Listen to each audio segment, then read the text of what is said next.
Lajme shumë të mira po vinë nga Kosova.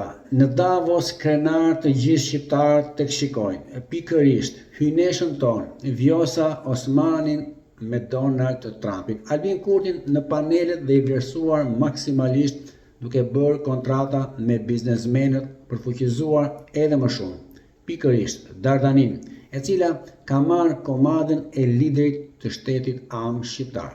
Dhe kjo e ka tërbuar Edi Ramën. Po çfarë po ndodh në Kosovë?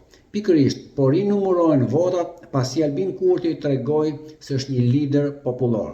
Kështu edhe ato mbeturina që vidhnin vota sepse PDK-ja është e para, LDK-ja e dyta, AK-ja e treta dhe katërta do të jenë ata të penduarit nga këto të tre që janë kthyer këteja duke menduar se duke i bërë nder dhe vendosjes po përfitojnë ndonjë cop nga pushteti. Por jo, arrestime pa fund. Pamjet filmike, rrjetet sociale, telefonat po bëjnë punë. Kështu, jo vetëm që Albini fitoi zgjedhjet me merit dhe lider autoritar në mbar shqiptarin, por jo vetëm. Mos e harroni kur. Ai ka krijuar një stabilitet në psikologjinë e shqiptarëve që ne mundet të drejtojmë dhe të bëjmë shtet. Kjo është fitoria më e madhe që Albin Kurti, kur shikon nga Tirana zyrtare llumin në parlament, të paktën atje ka më shumë transparencë.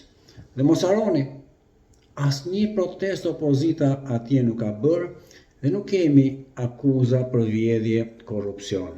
Madje gjykata kushtetuese që mbi 38 denoncime mos e kam gabim, e ka refuzuar, sepse ata janë të emëruar pikërisht nga opozita dhe oligarkët që i kanë mirë paguar.